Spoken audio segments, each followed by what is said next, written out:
Hello guys, welcome to the next video on Qt tutorial for beginners. In the last video I have shown you how you can use the QTimer class in Qt.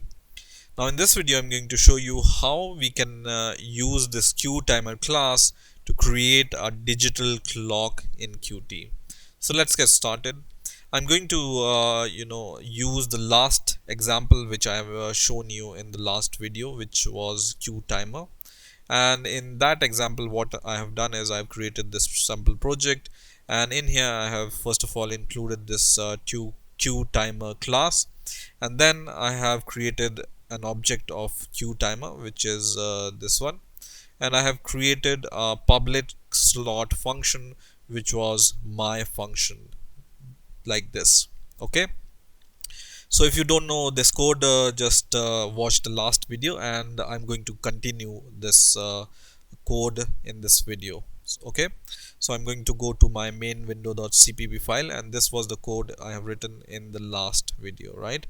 And this was the function, and in this function I was just printing this string called QUpdate, right?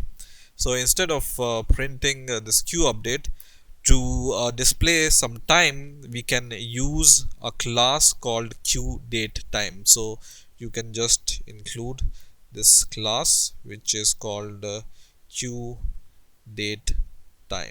Okay, so this is the class we want to use, and now we can use this QTime here. So just write QTime like this, and then we can just say this is our time, and this QTime can return a current time. So you can just write a static you can just call a static function using QTime, which is current time.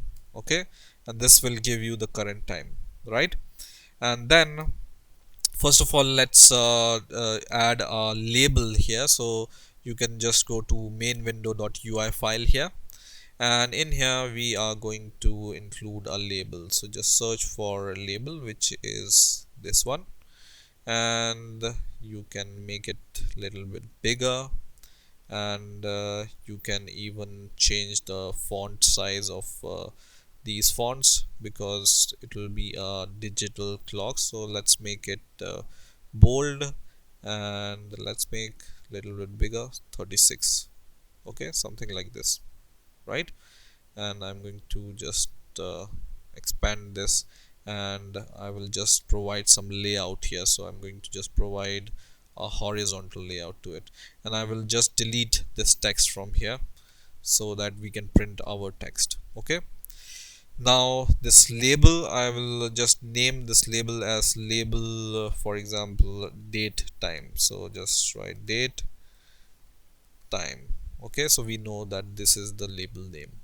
Now I'm going to go to my main window.cpp file, and in this function, first of all, I will just convert this current time into a string. So just define QString variable, and then you can just say time text. Okay, so just write time text, and then we can convert our time to a string by just calling a toString function on it. Okay, and we can even format our time and date using some keys. So for example, if you write h here, it will display hours in 2 digits, and then I'm going to provide a space and then semicolon, and then if you provide 2 m's, it will print minutes in 2 digits, right? And then a space and then colon, and then for example I want to print seconds, so I will just write ss.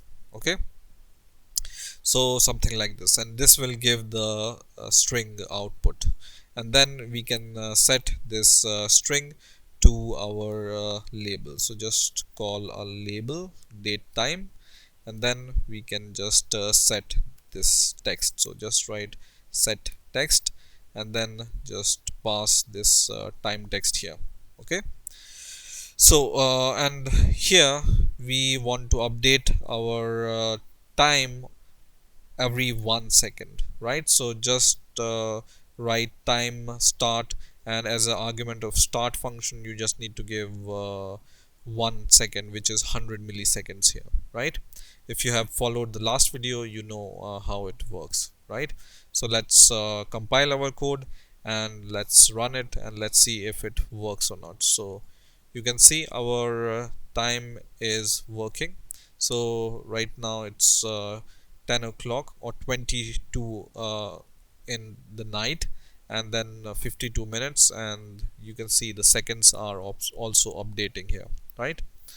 Now if you want to make it little bit more fancy, what we can do here is we can for example, we can give if condition here, and then we can just call this time object, and we can just say time dot second, so it will give the second value to us, and then we will provide a modulus of 2, so we will see if it's a modulus of 2 or not, and then we will equate it to 0. So we are just taking the modulus, and if the second is even, we want to, for example, disappear these colons in between, and if this is odd number, we want to show them, for example, something like this, right?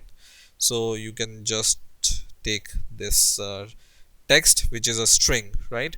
So it has some index, so the index start from 0, so 0 1 2 3, right? So the colon index of colon is 3 here, so you can just write 3, and then you can just set a text here. So for example, I want to just set a blank text instead of this colon, right?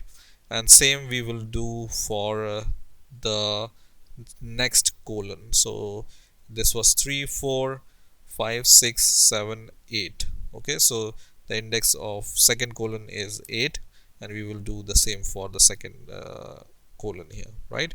And then let's run our code and let's see what happens. So now our app is running, and you can see these colons are disappearing every second and showing every alternate second, you can say, right? So it's more like a digital clock, right? Now if you want to show instead of colon something like this, you can also do this, right? So it depends upon you what type of time you want to show here. So something like this, or you can format it something like this also, and it will be the same time, will be same, but it will just add this forward slash here. Okay, so in this way you can create a digital clock using QTime class and QDateTime class. I hope you've enjoyed this video. Please rate, comment, subscribe, and bye for now.